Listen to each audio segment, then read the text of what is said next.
Hi everybody, it's Fish Friday. I'm going to do a pesto encrusted halibut with freshly made pesto.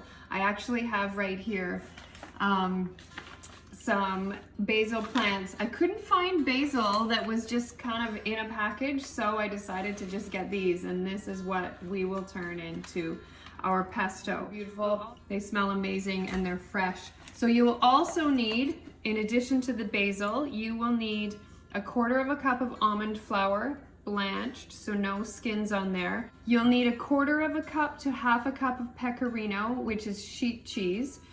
We steer clear of cow dairy. It gives me an autoimmune response, and it is a major allergen for a lot of people. We've got extra virgin olive oil here.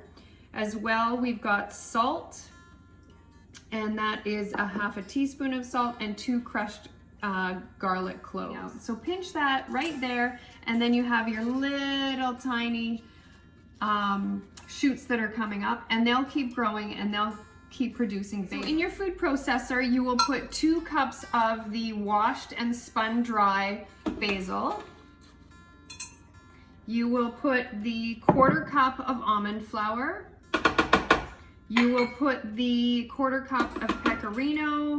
You will put the 2 cloves of garlic, the salt, and the 1/3 cup of extra virgin olive oil.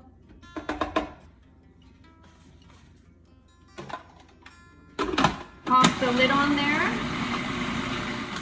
We'll scrape down the sides, and then we'll put this, and then we'll blend it again for a few more minutes.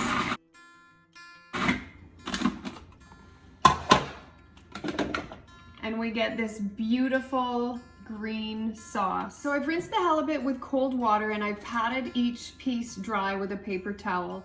So I've preheated the oven to 350, and I've lined a baking sheet with parchment, and I put a dollop of pesto on each of them. I actually used up the whole batch of pesto for these pieces of halibut. So now they'll go in the oven for about 20 to 25 minutes until they're flaky all the way into the center of the fish. There they are, and they're going into the oven. As a side, we're doing asparagus steamed and mashed sweet potato. So I've got some Asian sweet potatoes here and some regular ones. So we're going to peel those and chop them into manageable, steamable pieces. While you're chopping those, just plop them into a big bowl of cold water, and they won't go brown that way, and then you can transfer them straight into the boiling water.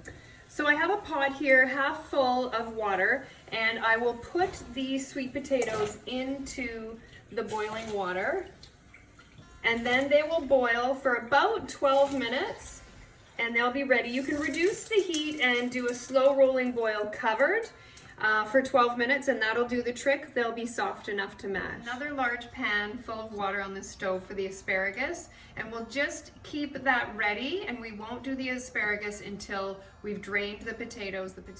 So the sweet potatoes are done. They're in a colander in the sink, and the asparagus, the hot water for the asparagus is on the stove. It's ready to go. So I'll plop these into the boiling water, and they will cook. They'll steam for about 5 minutes, and then they'll be done. Before we mash the sweet potato, we'll put in 2 tablespoons of salted goat butter and 2 tablespoons of sheep yogurt, and we'll mash them up, and they'll become this beautiful creamy texture. Add 1/2 teaspoon of salt to the mashed potato and keep mashing. It's out of the oven. It's gorgeous. It's beautiful. It's a little bit brown on the whites, and the pesto is a little bit brown on the top as well. I'm just plating up these bad boys. So we've got fresh asparagus, pesto encrusted halibut, and mashed sweet potato. Enjoy, everybody.